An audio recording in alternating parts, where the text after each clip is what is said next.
Welcome to another edition of Game Over Johnny. Today I'm reviewing Sega Genesis cardboard inserts. Well, actually, the repro for it.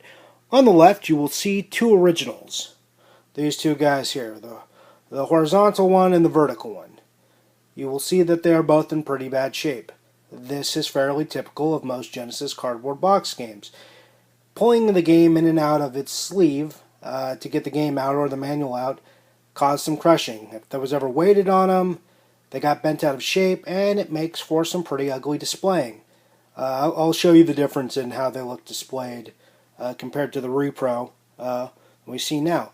The Repro has one pretty big advantage. It's new. Big disadvantage. It's not the original.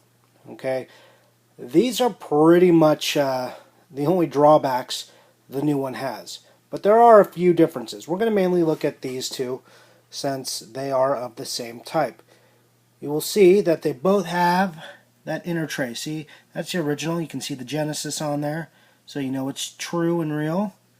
This one also has that little secondary inner tray. You'll notice, maybe, it's hard to see on this, that the one on the right, the Repro, is a little bit warmer in color. It's a little bit more orange. And the original, as well as having the Genesis and the Sega, is a little bit deeper red. But it's not severe, and it's not something that's off-putting or anything. It's not like you look at it and really go, wow, there's a big color difference, because there's not. So I've just got these in. I purchased them from eBay, and now Waller S is also selling them. He is great, by the way, if anyone is looking at his stuff or his inserts. He's a top-notch seller, and his reproductions are really good for boxes, and I can't recommend him highly enough. But these are them. I'm going to show you next what the game looks like inside of them, kind of define how they fit in there, and then also how we look at them displayed. Alright, so let's get to that. Okay, here's how the games look in the inserts. As you can see, the fit is nearly identical. On the Repro here, it is a little bit snugger going in. So that's just going to be because it's new and hasn't had a game wedged into it and out of it 4 or 5 times. You can see there, like on the little half moon flap there, or that arc right there that holds the game in, it did get bent a little down as I had to push in the game, which is exactly how these ones are too. You can see it should be right there, but it's actually inside the cartridge to hang it down, and this one is damaged just from use. So these ones will eventually get like that as well. But until you push the game in and out a bunch of times, you won't have it. So this one will feel harder to get the game in when you're first putting it down, but that's just because it's new and not anything to do with the case. These are pretty much right on the money as far as hold. Like you can see, nothing's coming out of that. But as well as this one too, even though it's used and beat up. And you can see I'm crushing it here, not intentionally just because it's weak. Still, these things actually held the game in pretty good.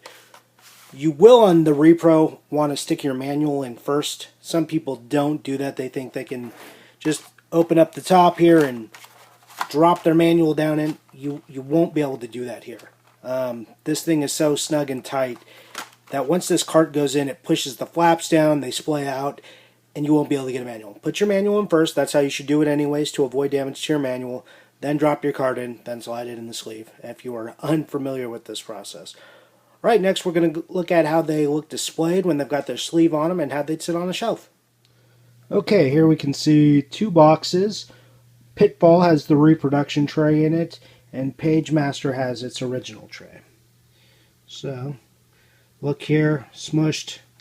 That's how the top looks. It's horrible. Can't stand up on its own, as you can see.